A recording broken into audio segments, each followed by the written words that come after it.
I'll be here for this session, and that one of the first books which I wrote, that there was a little message on the front which said, it's an old saying, I'm not quite sure from where, to grant yourself a moment of peace and realize just how needlessly one has been scurrying around. Learn to be silent, and you'll notice how you've talked too much. And learn to be kind, and you'll find your judgment of others was too severe. And it's one of those sayings which I've carried around with me for most of my monastic life. Is you have to grant yourself moments of peace. They're not given to you on a plate.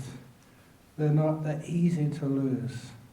And so when you value peace and give yourself the opportunity to be at peace, then it's there for you at any time, in any place.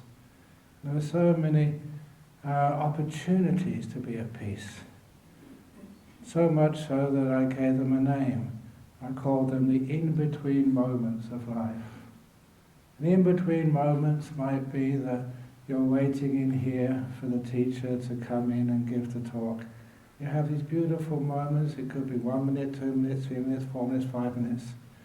And instead of going around thinking and planning, instead of remembering the past or trying to think what the person's going to say, you remain in these moments.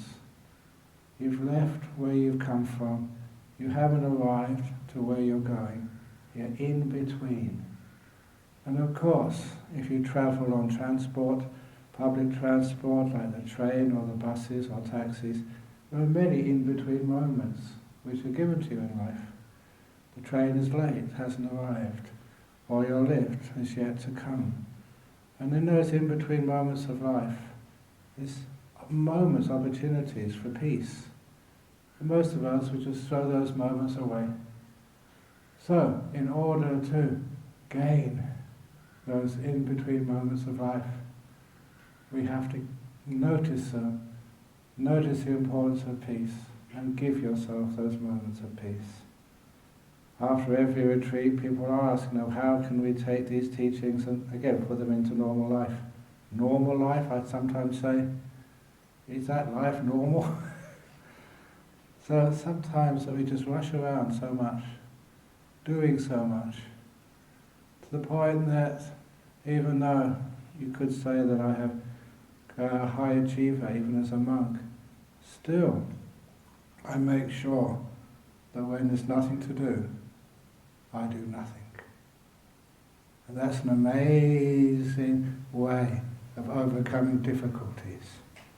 There's one thing which I learned even here in Devon, in the school where I was teaching, when the old English master, he told me a story that when he was in Burma, not to a meditation retreat, but in the Second World War, as a British soldier.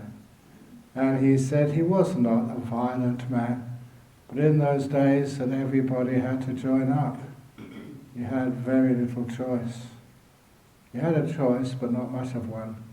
So he joined up and he found himself sent to the jungles of Burma fighting Japanese.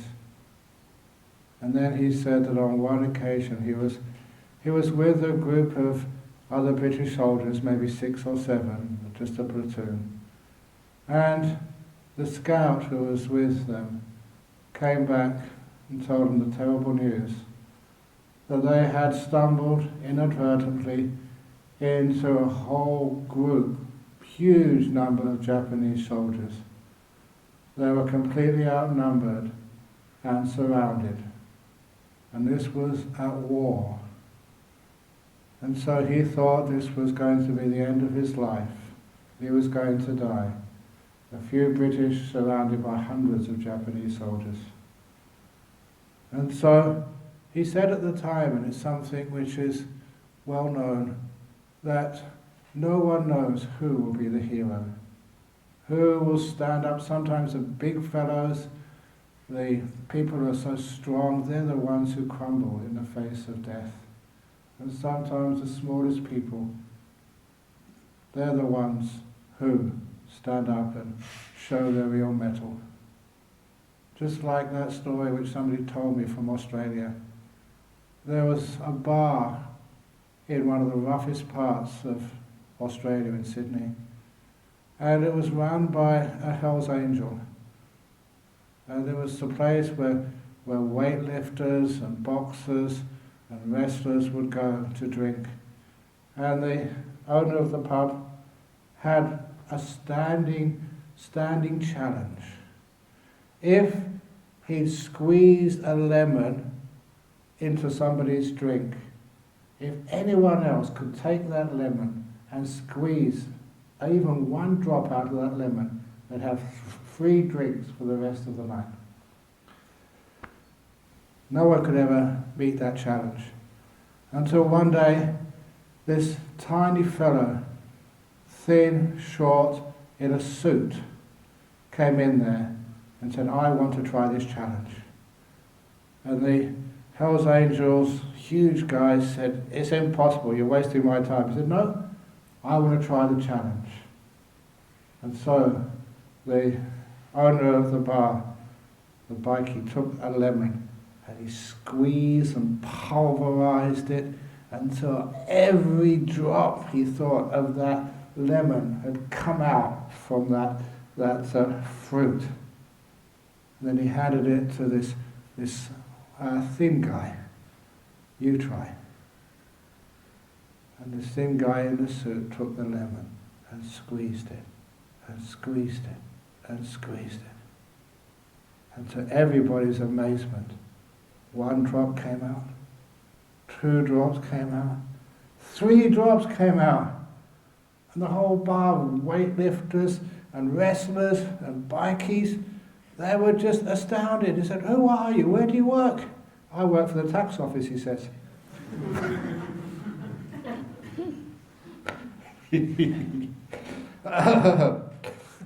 Anyway, to go back, so just because you're small and thin doesn't mean you're not going to be the hero. So this fellow is an English teacher.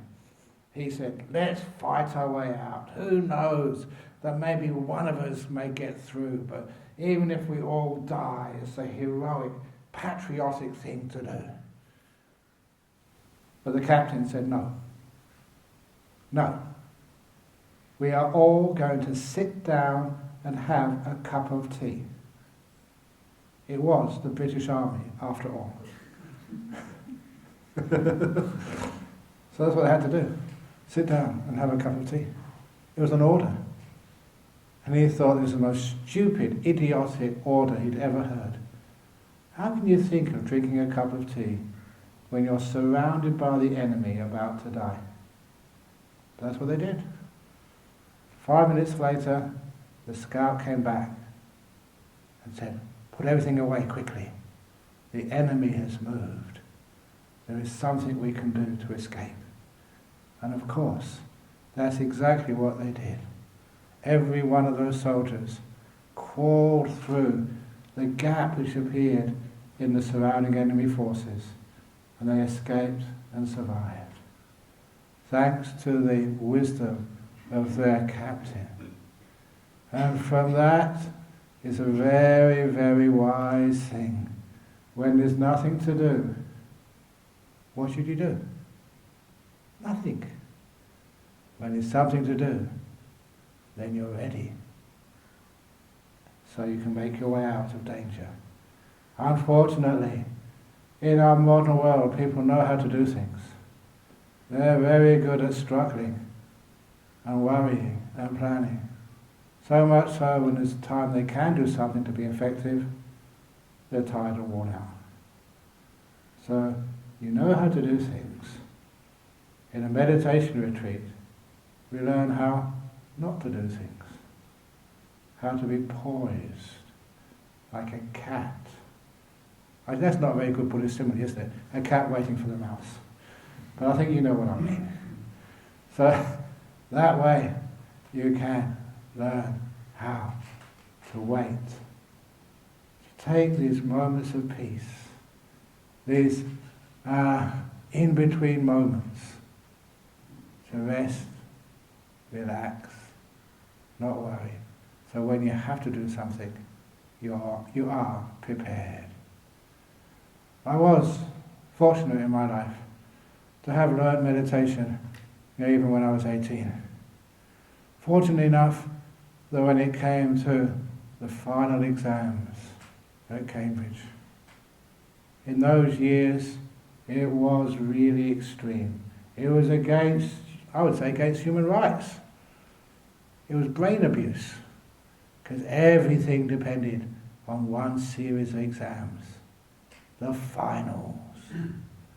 There was a 3-hour exam in the morning, 3-hour for lunch, and a 3-hour exam in the afternoon. Monday, Tuesday, Wednesday, Thursday, Friday, and Saturday as well. No breaks in between. That was abuse.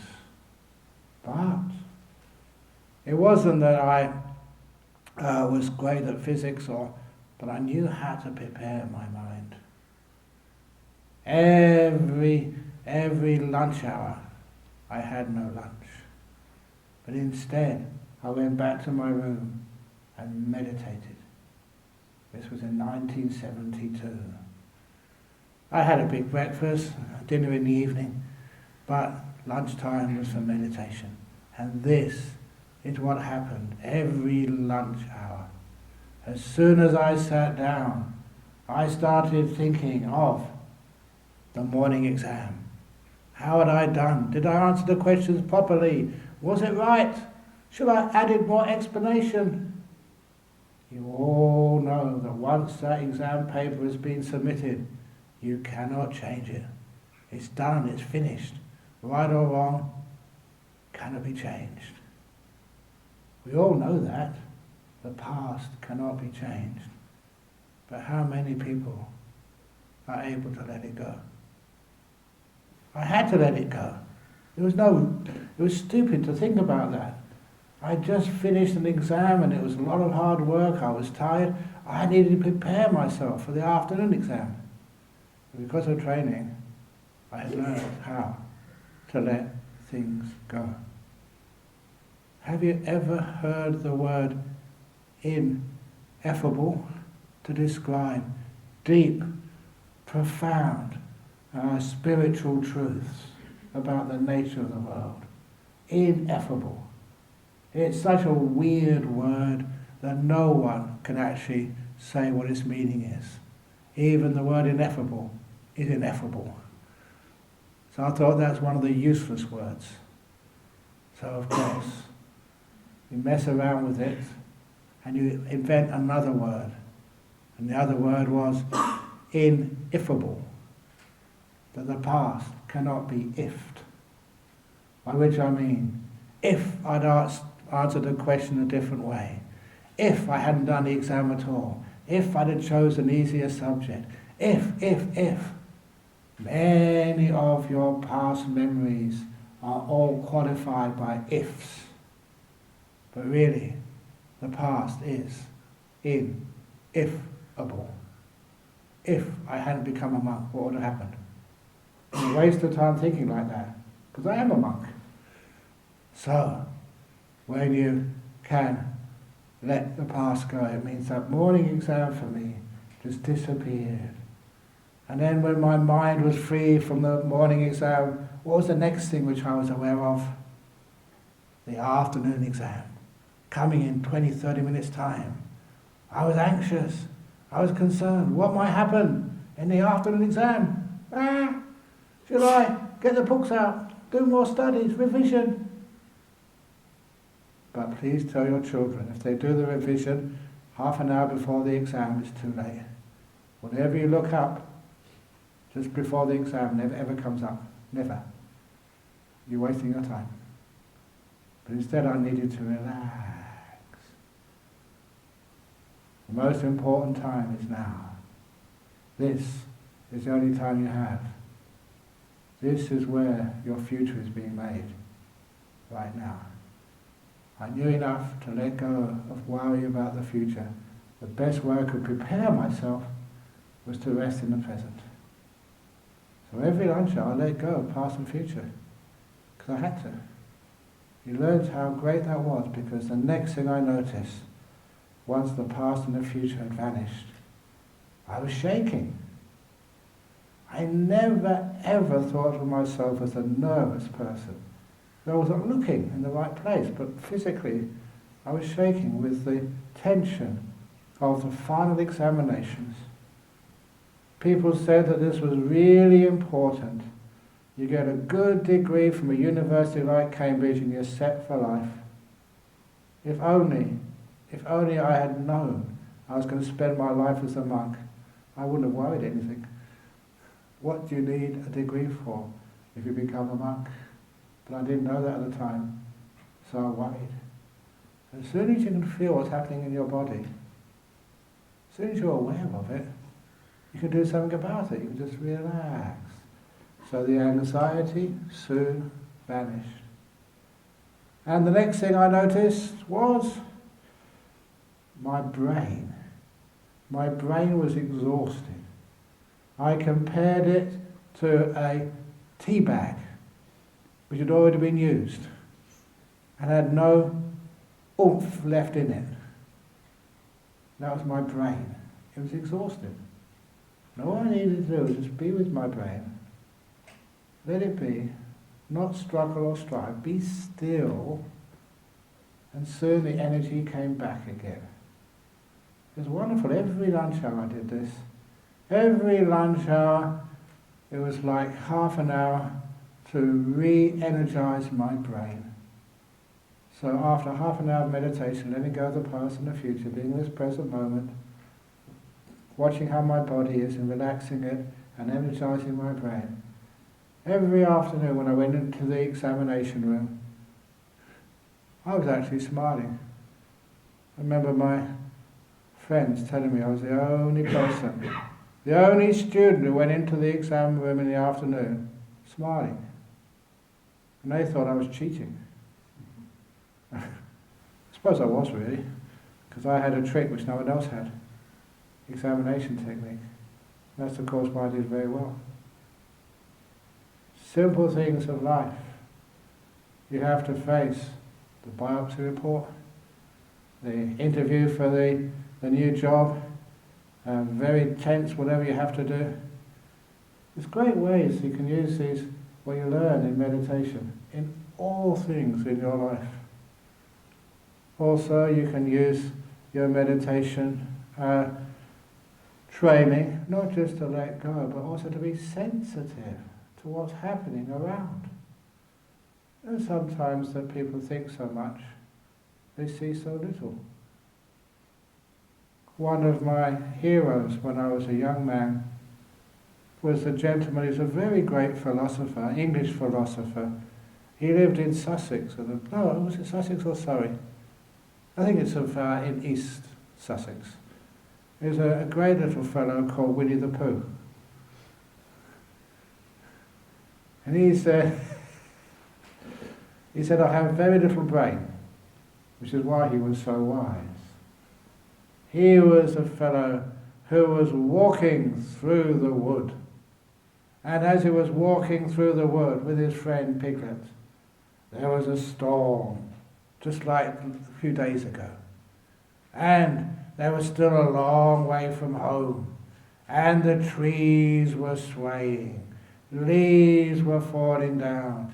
Then branches were falling down. And then whole trees were coming smash onto the ground.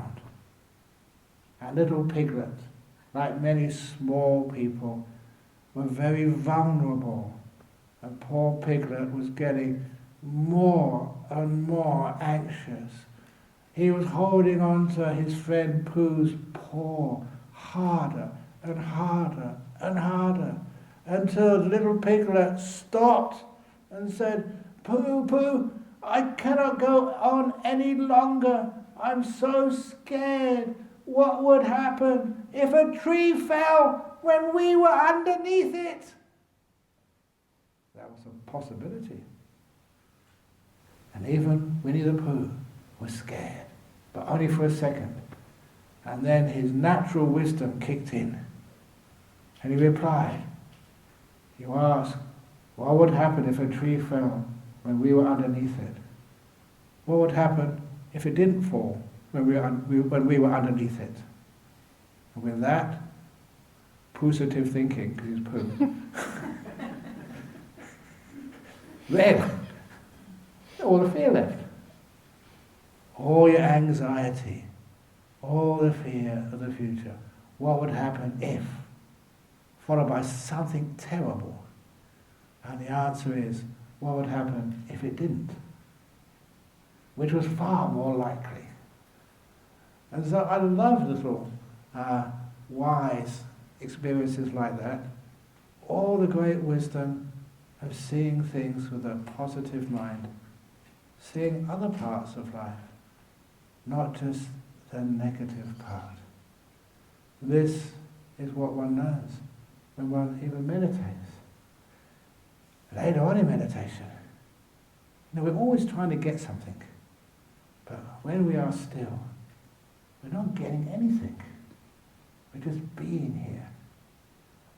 Very often, because I travel around a lot, very often you go to these big cities like San Francisco, New York, London. In all of those cities, it's very rare to see a human being. All I ever see are human goings, human doings, not just human beings, who are taking advantage of the space, the in-between moments of life, and just enjoying what's right in front of you right now. You're just stopping and being. They're all going somewhere. So where are you going? You know where I'm going? I'm leaving here this afternoon, and then, well, I've got a few stops in between. But eventually I'm going to the crematorium, where I'll end up in a box. And so, they always say, think outside the box. You know, and that reminds me of one of these, life is even more fun than some jokes which are made up. In sort of my job, one of the things which I do is, again, not just marriages, but funerals. It's a wonderful thing as a Buddhist. You don't just give a cradle to grave service, you do a before the cradle to beyond the grave. We do ghost busting. So, before the cradle to beyond the grave. And of course, Buddhists they're much more knowledgeable about what happens at death and beyond. Much more knowledgeable than Christians. You know why? Because Christians only die once. We Buddhists, we die many times. So by experience, we must be more knowledgeable about death. But anyway, so I was, I don't know if you've been to the funerals over here, especially if it's going to be burials. They actually go in procession. They usually have the funeral director and the priest or the monk or something, the nun. We walk ahead of the hearse, then you have the hearse, then you have the mourners coming behind. And so on this occasion I knew it was a Chinese funeral, and I knew, I've been doing this such a long time, the plots for the Chinese were way down the other end of the cemetery. It was a long walk. And so, on the walk, so I was talking to the funeral director, female, and I asked, how long have you been in the industry? She said, a long time. And she says, who's going to retire soon? So look, it's a long walk. Have you got any interesting ghost stories? So she could share some ghost stories for me. I said, yeah, lots of them. Well, tell me one, so I can use it for material in my next talks. And she said, no, she was honest. She said, it's actually happened. Have you ever seen any ghosts? Lots of them. It's just part of the job. And she said sometimes when she's working late in the funeral home, because round the back of the funeral home, there they keep the corpses in the coffins and actually in the freezer. To keep them cold. You have to preserve them. And she said sometimes at night time, because she knows all the people who've died, sometimes have to do the embalming. And sometimes she sees them walking past her office. So are you scared? She said, no, I'm not scared, I see it often. What do you do? And she said, as soon as I see them, recognise that one of the corpses in the back, the ghost walking past, I tell them, get back in your box. The way they say that, it cracks me up. But anyway, she said the most scary of the ghosts, what was the most scary one? She said that in that funeral industry, I'm sure they do the same here in UK, that in the hearse is sometimes used 2 or 3 times a day. And after every burial or cremation, when it comes back to the funeral parlour, they employ one person to actually clean it inside and out after every funeral. So it's spotless for the next customers. And that's our only job. He said in her funeral parlour, one of these people, they've been employed a long time, cleaned the inside first of all, making sure everything was spotless, and then closed the doors. And as he was trying to clean the outside, he noticed the inside steamed up.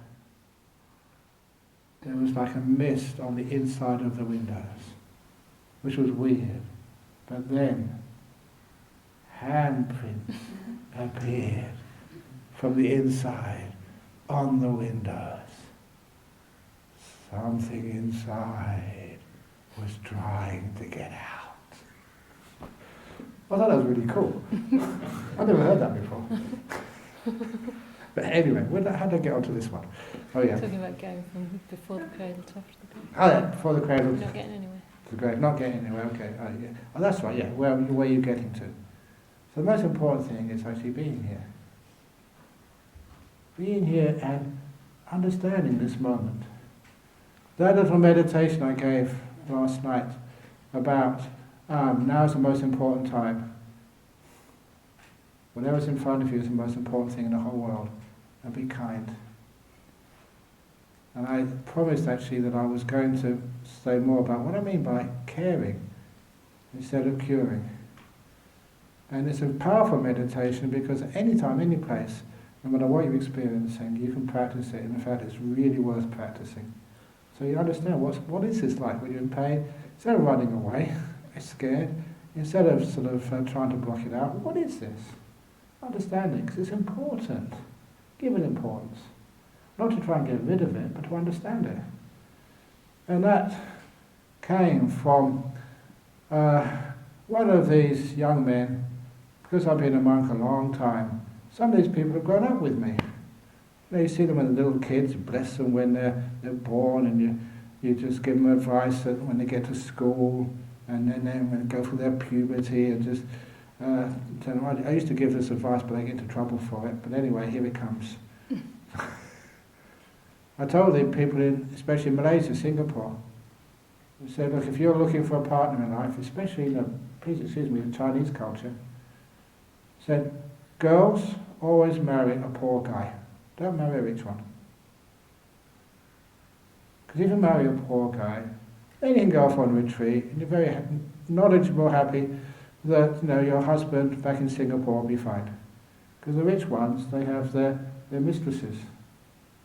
But no mistress will go close to a poor man. So if you marry a poor guy, you have nothing to worry about. And, should I carry on like this? I'm going to get in more trouble. Okay, here we go. I already started. I say, guys, don't marry a beautiful woman. Beautiful woman, when you go off on retreat or go overseas for business, you never know what she might be up to, but marry an ugly girl, and you're happy forever. So I told all these women in Singapore spend a lot of time doing makeovers. I said, no, go to the ugly parlour. They've got an ugly parlour instead of a beauty parlour. In other words, just be yourself and don't try and change yourself. And this is actually where we get to the curing or caring. Because one of these little fellow grew up with, very smart fellow, worked hard, became a doctor. And after just the first year as what's it called, a registrar in the hospital, that he came to me and said he wants to resign. He can't do the job any longer. Why? He said that morning he had a tragedy. This young lady, 23, 24, some complications he hadn't picked up, that she died, on his watch. And he wasn't to blame. Even more experienced doctors would probably not have noticed what the real problem was, but she died. He said he had to go and tell her husband. This was a couple just in the beginnings of love. Just they were devoted to one another. And he had to tell her, so tell the husband, that the woman he depended upon, the woman he chose to spend the rest of his life with, had died. If that wasn't hard enough to do, to tell him also his 2 children had no mummy. They'd gone. It was unexpected.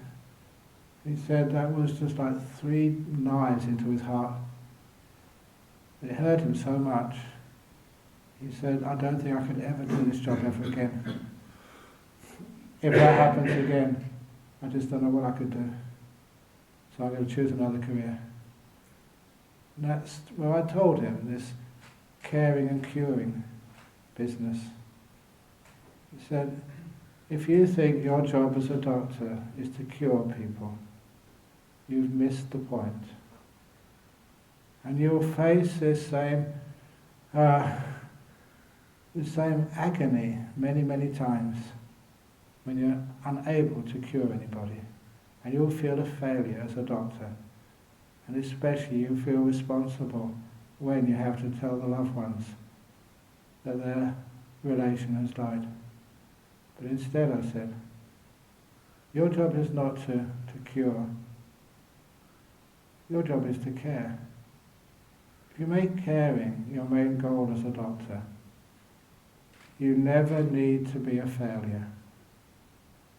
It doesn't matter what the outcome is. If you're caring for somebody, they will know if they survive or they die, they've been cared for. And the family knows they've been cared for. It changes just the whole dynamic of medicine, of psychiatry, of psychology, of nursing, of any place where there's therapy. Don't try ever to cure. Make caring your priority. Then number 1, you never need to feel a failure. And number 2, you'll have far more success in helping people. But we try to cure instead of caring, which means that many, many people get sicker and sicker. Caring is more important than curing. So instead of trying to change your husband, to cure him of his bad habits, care for him. Then his bad habits will change. Instead of trying to cure your mind of its defilements, care for your mind, and then it changes. Wonderful thing happens. Spend some time trying to deal with addiction. People have all sorts of addictions in our modern world, whether it's addictions to drugs, to alcohol, to pornography, why? Instead of trying to cure that person, you're always advised to care for them. Care first of all. Because if you ever talk to people with any types of addiction, self-harm or whatever, it's always because they have a very low self-esteem. They don't like themselves, they feel they're a failure, they don't feel that they need to be rehabilitated. Until we learn how to care, we'll never be able to cure. By caring is more important. And a good example of that in monastic system, many of you have seen some of the monasteries here in UK, though we have a period of training, the Anagarika it's called, the 8 preceptor. One of those rules as an 8 preceptor is not eating in the evening, in the afternoon or at night time. And one of these 8 preceptors in monastery in Perth, where I was the boss, came to see me early in the morning saying he hadn't slept all night. Why? Because he'd broken one of the rules. What have you done? And he said, last night I was hungry. I snuck into the kitchen. I made myself a sandwich and I ate it. I feel terrible. And guilt is a stupid thing, isn't it? You ate a sandwich. Okay. I'm not going to sort of throw you out of the monastery. And I told him, look, okay, now there's all these other allowables you can have in the evening. You don't have to go in there and make a sandwich in the middle of the night and feel guilty. And there's cheese and chocolate and that sort of stuff. And you can always have more during the day, at lunchtime. So, okay, I gave him all the advice. Okay, great, you told me, now you can go. And this young man said, no, that's not good enough. I need to be punished. I need a penance. If you don't punish or give me a penance, I'll do the same again, he said. He put me on the spot. How can you deal with somebody who refuses to be forgiven? So, I just that morning been reading this book about the history of Australia and what they used to do to people sent to Australia the first time if they made any mistakes. They used to flog them with a whip. And it's a brutal punishment, the cat of 9 tails. So, I looked at him and told him, right, you want a punishment, do you? I will give you a traditional Australian punishment. I will give you 50 strokes of the cat. And this poor man, you know that Anagarikas wear white clothes?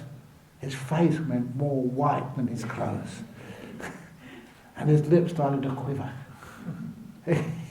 You know, he really thought that I was going to hit somebody. And then I explained to him what 50 strokes of the cat mean in a Buddhist monastery. We had 2 cats at the time. Find one and stroke it. 1, 2, 3. Learn some compassion. Because compassion and kindness and care, that includes forgiveness. It includes forgiveness. And that heals you. A lot of time, people are addicted, just need some kindness. Reassurance, they're okay. Just going through a difficult time. And that means that with care and kindness, they will have someone to help them through the addictions. Rather than someone to tell them they're bad, they have to do something, they have to change. Curing comes after caring, not before. So anyway, that's something which I've noticed such a long time. Care for something, and it tends to heal. Try to cure it, and it often gets worse. So you have these Empress 3 questions, meditation.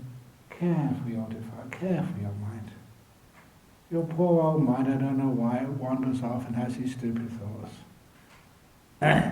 But one of my other embarrassing but true and very revealing experiences was on my 6th rains retreat when I was in Thailand. And after 5 years as a monk, you were allowed, you basically got your basic training. You were allowed to wander wherever you wanted to in Thailand, carrying all your possessions with you. And it was so light. Had nothing left in the monasteries for safekeeping. And so I was really like a bird. No plans, no destinations. Whichever way you went, you could just choose when you went to any crossroads. Decide, where, with no agendas, with no destinations, with no place you had to be. Free. You knew you'd get some food somewhere in the next village. Maybe not nice food, but some food to eat. And that's how I lived for a while. When it came to the rains retreat, I had to stay somewhere. And when I stayed somewhere, I had decided to choose this beautiful monastery in the north of Thailand, high up in the mountains. So it was cool. And the people there supporting me, they weren't interested in meditation. They weren't interested in listening to talks. All they wanted to do was a monk to feed. That sounded good. So I could just meditate all day and just they would feed me. But it was perfect conditions. It was also, I must admit, up in those mountain areas, I was right in the middle of a tea plantation. For an English monk, this was like being reborn in heaven. As much tea as I wanted whenever I wanted. Fresh as well. So, there I was, meditating and meditating and meditating. Have you ever had a wandering mind? Of course you have. Well, mine started to wander. And wander and wander. And I told it, no, come on, come back. They didn't want to come back. And so it started to think and think and think. When I tried to stop it, it would think even more. Just ordinary thoughts first of all. But then it started getting into what I say these days is unmonkish thoughts. Started thinking of my old girlfriends. No, I was only saying, how old was I this time? About 28, 29? I wonder if she's still available. No, stop it, Ajahn. Come on. And all these fantasies. No, come on, I want to be a monk. The more I tried to stop this, the more they came in. And it really got tiring. Have you ever sort of tried to stop thoughts and they get worse and worse and worse and worse and worse and worse? And the point was I didn't have anyone to talk to. I was in this monastery by myself. And so one day it got to such a peak, really sort of tiring and embarrassing. And so I went to the big Buddha statue, bowed 3 times and asked for help. Inspiration, please. I'm going crazy. And then I had this thought. Do a deal.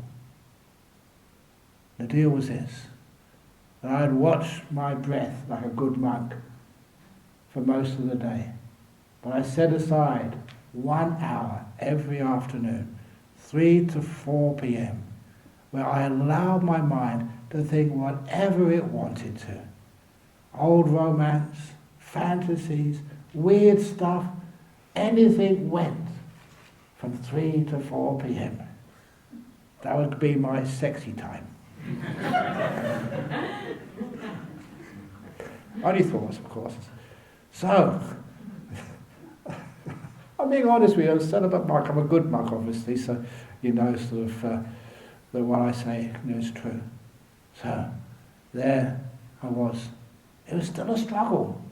You watch your breath, and then these thoughts would, like they bust down all the doors and the walls you built up, and they come into you, and you push them out, and you start watching your breath again, and it get worse and worse, and by 3 p.m. I was so exhausted. And then I just extended my legs and my heart just fled back, because I was really physically tired with all the mental exertion. Okay, now whatever thought you want to do, mind, anything goes at all. I will not be embarrassed, I won't stop you. This is the time you can do whatever you want. You know what happened next? There's no exaggeration. This blew my mind. How on earth could this happen? For the next hour, I could watch every breath without missing one. Easy. This is weird. I was trying to keep these thoughts out, and they were getting stronger. And then when I let go, you can do whatever you like, Mike. Then my mind was very happy to watch every breath. I learned a lot about psychology on that 1 hour. What I learned was your mind wanders and thinks so much because you try and stop it. You're controlling. Control freak. Give you an example. Suppose that when you go home, a friend calls you up. Are you free this afternoon? You say yes. Oh, great. Please come to this coffee shop. I know you don't like coffee, but I like coffee, so please come to this coffee shop. And I know you don't like too much milk or lactose, but they make these incredibly delicious lattes, so I'm going to order you a latte. And I know that you don't really like to have too much gluten, but there's amazing gluten-enhanced muffins. And I know you're Buddhist or meditate, you like talking about all this meditation stuff, but I like talking about politics, and politics is really important, much more important than spirituality. So we'll talk about politics. We'll sit in the back, because that's where I like to sit. If somebody actually invites you out and tells you what you're going to eat, what you're going to drink, where you're going to sit, what you're going to talk about, what would you do? Would you like to be with someone like that? So in my simile, they told you, you answer them, say, oh, I'm terribly sorry, I just remembered, I've got a dentist appointment this afternoon. Maybe next time. So you hang up, and to keep your precepts, you quickly call your dentist and make an emergency appointment. And after making the appointment with the dentist, then someone else rings you up. Say, hi, are you free this afternoon? Actually, no, I've got a dentist appointment. Oh, that's such a shame, because you've got this beautiful tea shop. I know how much you like tea. And they have this amazing healthy food. I know how much you like that. And you've always been telling me about this meditation. Actually, I'm interested. Can you tell me something about it? And I know you always like to sit in the front. I usually like to sit in the back. But if you like to sit in the front, I'd like to sit there with you and talk about what you're interested in, eat what you like, drink what you recommend, and just to be with you. What would you do? In my simile, the girl sort of say, okay, I'm cancelling the dentist appointment, I'll see you there in 5 minutes. And you spend all afternoon there, because you're with a friend who doesn't tell you what to do, who cares for you, and wants to understand how you feel. Now, that simile is about you and your meditation. Sometimes we're just such control freaks, we tell our mind, this is what you have to do. You're going to watch your breath. Long breath, you do it this way, or short breath, you're going to scan your body. Do it this way. You're going to start from your head, and the Ajahn Brahm says from your feet. You're going to do it whatever. It's a control freak, telling you what to do and how to do it. Instead, we look at our mind with kindness. We care for our mind, rather than trying to cure it. Young mother in Perth, her 5-year-old, 6-year-old son was very upset at his mother one day. Threw a tantrum and said, Mummy, I don't love you anymore, I'm leaving. Only 5, 6 years of age. Now this was one wise mummy. She said, you want to leave? Yeah, I don't love you anymore. Okay, darling, I will help you pack. I know maybe some of you mothers have felt like that. You want to do that. But this mum, she actually did it. They went to the kid's bedroom, packed a little suitcase with all the important things of life, like the Spider-Man suit and the lucky underpants and whatever else it had there. And said, before you go, darling, you need something for lunch to start off your life outside the house. So I made a favourite sandwich and put it in a little brown paper bag. And there at the front door of the house, kissed the son and said, bye-bye, have a wonderful life. And off the kid went, walked down the garden, the little path, opened the gate and turned left home for the first time. What happened next? We got about 100 feet down the road, maybe 150. I was homesick. Turned around, went through the garden gate, down the path. Mum hadn't moved from the front door of the house. Welcome home, darling. That was emotional intelligence. You let the kid go, won't go far, and came back again. Instead of having a tantrum and an argument which would last all day, let it go. And it comes back again. So that's with your mind if it wants to wander off. Pack a suitcase and get some sandwiches. Off you go, mind. Have a wonderful time. See you when you get back. It's true. That's what happens. Who wants to go away from someone who's so kind and loving? The mind comes back again. Or the breath comes back in, whatever angle you want to look at it at. So your mind doesn't wander off. So kind of, if you really wonder why you've got an important thought, okay, do your important thought or fantasy. When you're ready, when you want to come back, I'll be here waiting for you. That's called caring. And that creates this beautiful, after a while your mind gets very still, very peaceful, very profound, effortlessly. I love that word, effortlessly, because life is such an effort. Sometimes, just people think talking to others is the most difficult thing to do. I'm just having a chat with you. I make it up as I go along. I'm just trying to sort of connect with you. And so it's just like having a nice chat over coffee with one of you. That's all giving public talks are. Which means there's no anxiety whatsoever. But it's also, with this type of method of meditation, you look at yourself and you look at others, you get great insights into how these things work. One of the things I noticed, if you want to move because the sun's in your face, please move. Okay. There you go.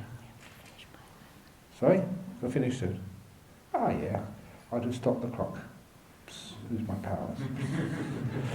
Turn it backwards. If you want your lunch. If I want my lunch. Yeah, that's really important.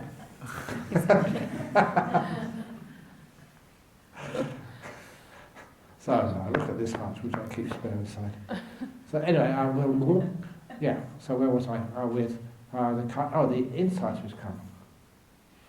Because when you do get some stillness, and this, again, stillness is the translation for samadhi. Samadhi, concentration. So I mentioned this at the beginning, but somebody asked, can you please remind us? Think stillness. And if you think stillness, you're getting far closer to what the Buddha meant. Not sort of concentration. Doesn't make any sense to me at all. And even Ajahn, stillness was the way. He used this, just a quick, which simile should I use? Okay. Okay. Yes. Now this was the stillness. He gave this simile which I never understood for years. And it was, he said his monastery was a mango orchard. And those mangoes, they were planted by the Buddha himself. I thought, this is one crazy monk. There's no mango trees in Wat Pah Pong, his monastery. And if they were planted by the Buddha, they'd be dead by now. He said, no, they're still there. And all of those mango trees have got so many mangoes on them. They're ripe, they're delicious. But, he said, there's only one way to get those mangoes from the trees planted by the Buddha. You can't climb up the tree. You can't get a ladder.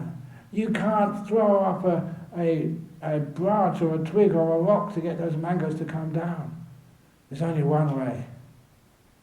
You have to sit under the mango tree, perfectly still, and hold out your hand, and a mango will fall.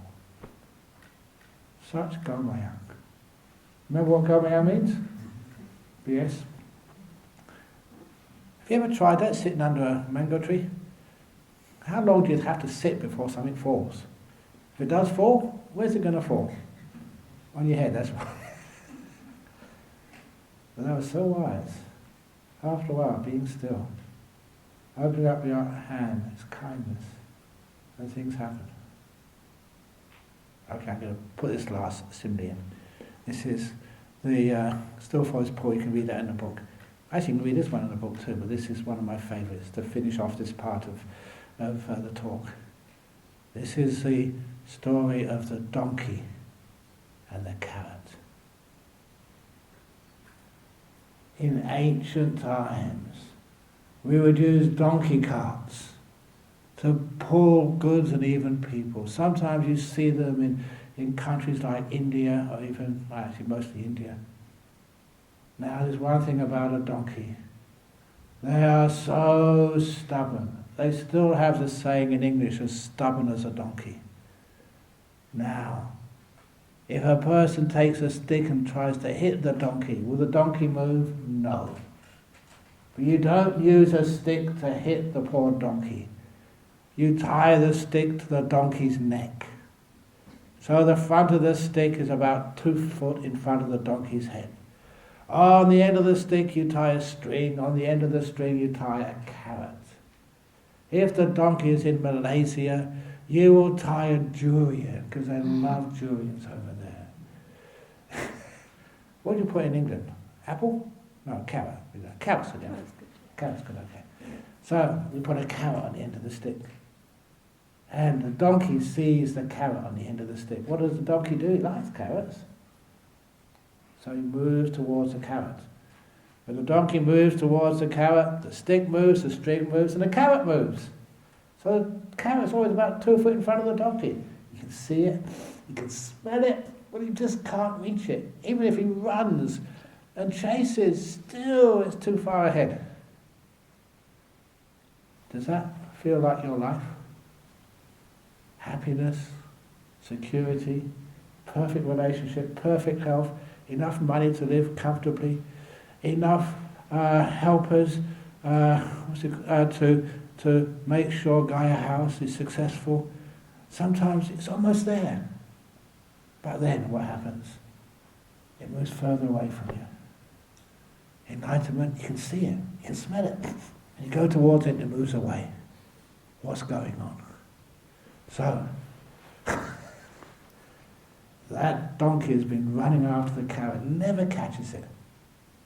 But these days, donkeys, they learn the Dhamma.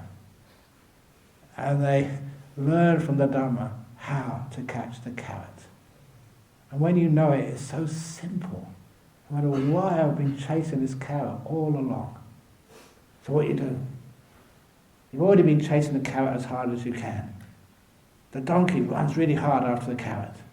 Still it's 2 foot in front of him. But then the donkey stops. Let's go. Does nothing. Practices stillness. Once the donkey stops, what does the carrot do? It swings further away from the donkey until it's 4 foot in front of the donkey's mouth. Never been that far away before. And the donkey has faith and confidence in the teacher. He just remains still, even though the carrot is so far away. And then the carrot starts swinging towards the donkey. The donkey just stands there, just like you sit there. Just stands there. And soon the carrot's in its normal place, 2 foot in front of the donkey's mouth, but this time coming at top speed towards the donkey's mouth. Until it swings so close to the donkey's mouth. Have to remember one more thing. It's not just stillness. The other thing is kindness. Until the carrot comes so close to the donkey's mouth, the donkey remembers, carrot, the door of my mouth is open to you. And that's how the donkeys catch carrots. That's how people get nimittas, jhanas, enlightenment. Stop chasing it. Stand still. Sit still. And see the carrot come towards you. But don't forget the compassion. Otherwise, have you ever seen how big donkey's teeth are? Mm-hmm. And I visualise this carrot coming and banging against the donkey's teeth and going out again. Miss the opportunity. Compassion is also important. Okay, and now I'm going to have compassion to my tummy for lunch. So what are we doing now? We're doing the Metta meditation. That's a closing talk. So... Should you let them stretch. Okay, do you want to stretch? Okay, stretching over, now better. Yeah, have a stretch.